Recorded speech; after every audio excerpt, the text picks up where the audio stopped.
কৃষ্ণ ঠাকুরের ঘাগরা বানানোর চেষ্টা করছি। এই যে হাতে সেলাই করে, এই যে কোমরে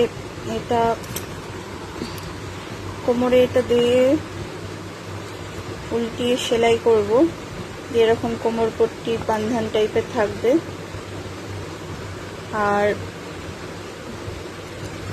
এটা ওই কৃষ্ণ ঠাকুরের ওপরের অংশটা তৈরি করার চেষ্টা করছি, আর নিচে একটু কারুকার্য করব।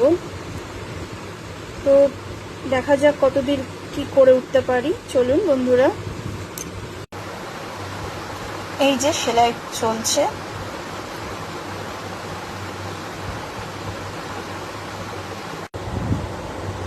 দেখুন এই উল্টো পাটে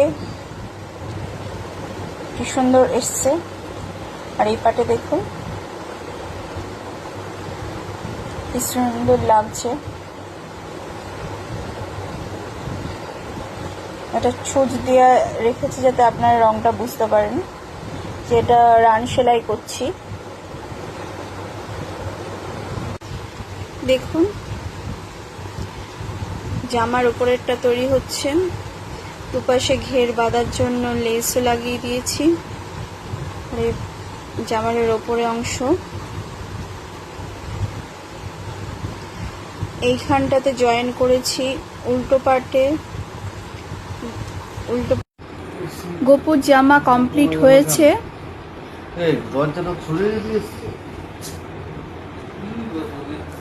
এই যে মাঝখান দিয়ে চিড়ে কালকে রাতে করেছিলাম, এখন এই সেলাই করে কমপ্লিট করলাম সকালে। মাঝখান দিয়ে চিড়ে এই গোপুর মাথা ঢোকানোর জন্য ব্যবস্থা করেছি। এই যে গোপুর জামার ফাইনাল লুক।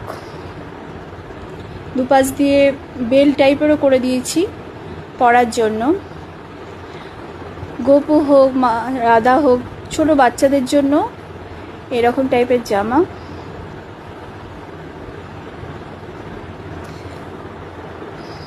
গোপুকে পরিয়ে ফাইনাল লুক দেব। দেখুন গোপুর জামার ফাইনাল লুক। গোপু পরে আছে, পিছন দেখুন বেল্ট, আর সামনে এইরকম লুক এসছে।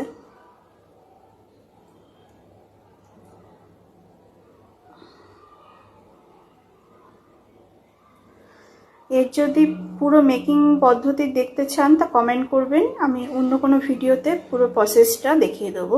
কিভাবে কাটলাম, কত ইঞ্চি মাপ নিলাম, কিভাবে সেলাই করলাম, সবটা দেখিয়ে দেবো আপনাদের সাথে। আর দেখুন, থ্যাংক ইউ ওয়াচিংয়ের জন্য। আর জয় গোপাল জয় গোবিন্দ। গোপুর জামার আমার ফাইনালি গোপু পরে তার রিভিউ দিচ্ছি।